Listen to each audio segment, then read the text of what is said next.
Tem gente que precisa tratar a informação com mais seriedade, sabe? Uma das formas clássicas de você criar uma fake news não é inventando uma mentira do nada, é pegando uma verdade e distorcendo o sentido dela.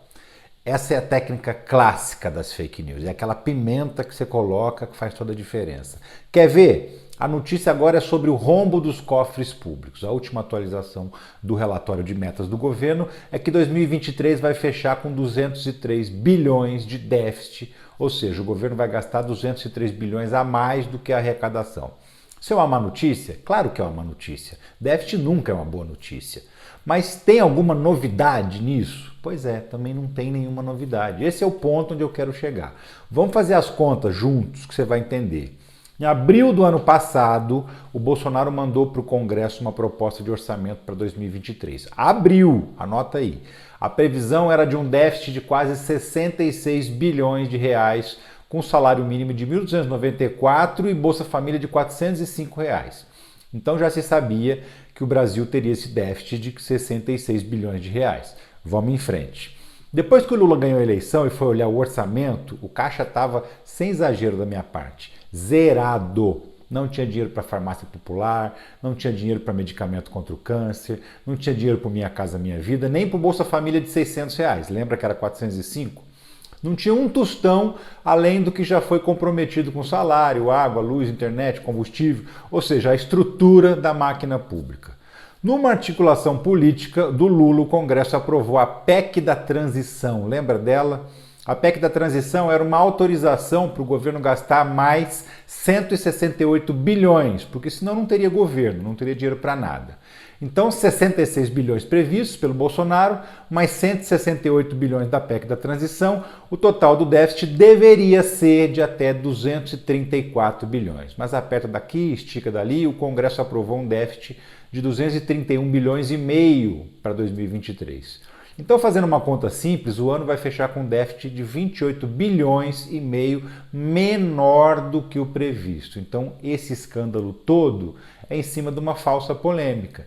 É normal que à medida que o orçamento vai sendo executado com o passar dos meses, o rombo vai crescendo também, né? Até chegar na previsão final. No caso, nem vai chegar na previsão, vai ficar abaixo. Outra distorção da realidade. Mas ano passado o governo entregou com superávit de 54 bilhões, depois de 9 anos. É outra verdade que foi divulgada de uma forma distorcida para parecer que o governo anterior era um bom gestor, quando na verdade esse superávit foi meio que sem querer, obra do acaso. Quer ver?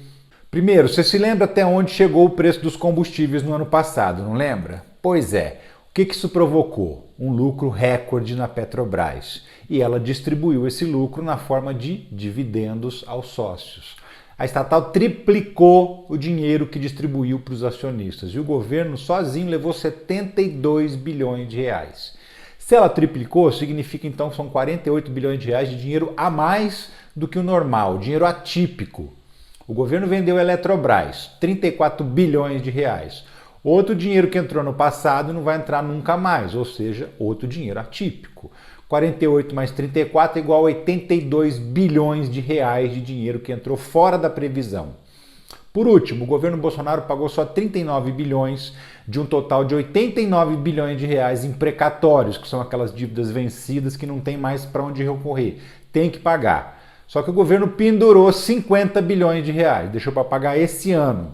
Então soma 82 bilhões de reais a mais e 50 bilhões de reais que deveria ter saído e não saiu, significa que a gente está falando de uma diferença de 132 bilhões de reais. O que isso significa na contabilidade? No papel sobrou 54 bilhões de reais, mas na prática, se não fosse essa grana da Petrobras, da Eletrobras, e se não fosse o calote dos precatórios, o Brasil teria fechado 2022 com um déficit de 78 bilhões de reais. Então eu digo sem medo de errar, os 54 bilhões de superávit só existe por uma coisa chamada maquiagem contábil.